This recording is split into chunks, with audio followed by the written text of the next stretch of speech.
I just wanted to quick update you on my maternity leave. First thing is just family life. What's it like?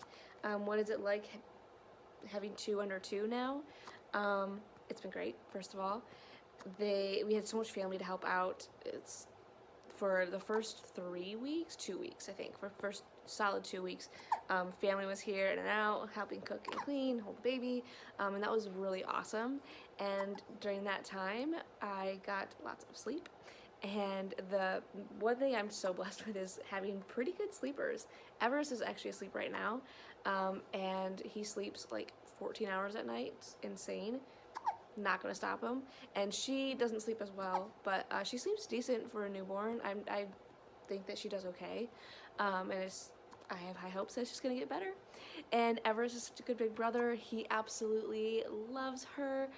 He has a few like little moments of jealousy, but not bad, really not bad. Mostly just because he wants to be held, which I'm totally okay holding him.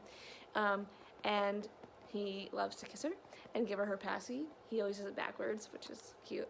And he thinks it's really funny when she like kicks her legs and moves about and such. Super cute. And then the last thing, I don't know if you can see behind me, I made a schedule. I don't make schedules for my kids. I was not really into like being the routine mom, and I still don't really follow it, to be honest. But it's really helped me, because one thing that was driving me crazy is they would both need me at the same time. Like, she's hungry, and I knew she'd be hungry because it's about every 3 hours, and then he's hungry. I'm like, oh yeah, he hasn't eaten lunch yet. Oh, I feel horrible, and now he's begging me for food. So I had to figure that out. But other than that, family life has been great. Took our first outing yesterday with just the 2 kids, and it went pretty well until I tried to do something that was not for the kids. Everest didn't like that, so we had to come home. But I'm learning. It's a process. And on the VIPKID front, also going really well. I think this is just midway through maternity leave, so I haven't started teaching yet. I feel ready to teach, but I'm taking my time because Chinese New Year is coming up, so like where it fell, it really just gave me a couple extra weeks to kind of settle back in, which is great because I have not worked on the certifications that I wanted to yet, just have not had the time.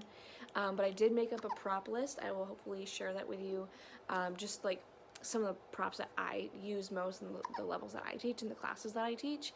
I'm hoping to get those printed. That's what I tried to do yesterday, and Everest was not particularly a fan of me going to the printer. So I have to work on that yet. But WeChat has been amazing. So I think 4 of my students added me, so not a ton, but hey, that's 4. And when I'm going back, I'm gonna have seriously reduced hours. I'm going from 3 hours a day to 1. So that's like a lot of less classes. I'm teaching 2 instead of 6, so it's 4 students a day that I'm not going to see. So it's actually okay, because I can't teach as many students. So I've been really building up relationships with the students that have been with me the longest. And it's so cute. I don't know if you use WeChat, but they can send videos and voice memos and pictures and like texts. And so it's just a lot of fun to hear them. They love to speak. All of my students have sent me voice messages. It's super cute. My absolute favorite. And it gives me a way to communicate with them about when I'm coming back. And I've been getting tons of priority booking requests still, so I have to deny those. And I've just been using the same message in all of them so that they know. But it's good to know that I'm still getting those priority bookings. And I think when I return, my schedule will be priority booking based only, because I only have an hour a day to teach. So I think I probably won't even need to open up slots. I have a suspicion that I have some students who will be taking those slots on a regular basis, but we'll see. We'll see how that goes. I'm excited to find out.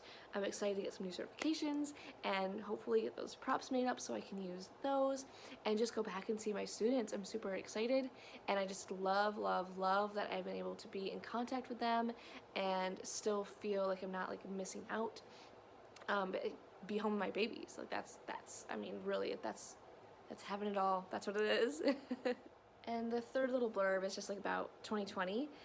It's the new year, so I want to talk about some of the goals that I have, which, first of all, I don't actually create goals. I'm not a New Year's resolution person. If I want to make a change, I just come do it when I think of it. yeah, that's just not my thing. But kudos to all of you who did make some really amazing New Year's resolutions. Proud of you. For me, there's just a couple things I am looking forward to this year. And the first thing is creating a sustainable schedule for VIPKID, because I love this work, I love my job, and I used to be able to teach 3 hours a day relatively easy because, as I mentioned before, Everest can sleep up to 14 hours. Actually, he went almost 16 one time. That was just once. So I had plenty of time to teach, and now with a newborn, less time. She's a decent sleeper, but it's also unpredictable, and she doesn't sleep through the night. So we gotta figure that out, and in a way that's gonna be sustainable for both myself and my husband, because I don't want him to have to get up with her at 5 a.m. and then go to work at 8 a.m. Because he needs more sleep. I think he needs more sleep than I do, which is totally acceptable. But I want to make sure that he's getting that sleep so that he can live a fulfilling life as well. So that's number one. It's just like finding that balance, because I really want VIPKID to be a part of my life. And then the next thing is focusing on homeschooling. Put in parentheses, not parentheses, what is it called? Quotations. Because it's not really homeschooling. My son is going to be 2 next month. 2-year-olds don't, in my opinion, need to start school yet. But I do want to just kind of focus on spending time with him and just learning with him through play, and just really focusing on play, talking about emotions. He loves the alphabet, loves it. I don't know where that came from, but he thinks the alphabet is like the coolest song ever. So hopefully teaching him how to actually sing the alphabet, because right now it's just a lot of vowel sounds. So work on that. But I want to find different things to do with him and with Lake as well, with a newborn, but that will look a little different. And then start writing about these things and creating things for homeschool, so I can be able to share that with you guys through the blog, which is not up yet, hopefully later next week, hopefully, and then through this video channel here, so I can talk to you about some of the things that I've done with him, and maybe it'll work in your home as well if you've got kids. If not, you can ignore those videos and focus on the VIPKID videos. Anyways, that's 2020, and I would love to hear what you guys have going on. Let me know, and then check back, because I will be letting you know a little later, once I start teaching again, what that looks like, how I've managed to segue back into the workplace with VIPKID, what my schedule looks like, student bookings, all that kind of stuff. So check back in a few weeks, and I will let you know how that went.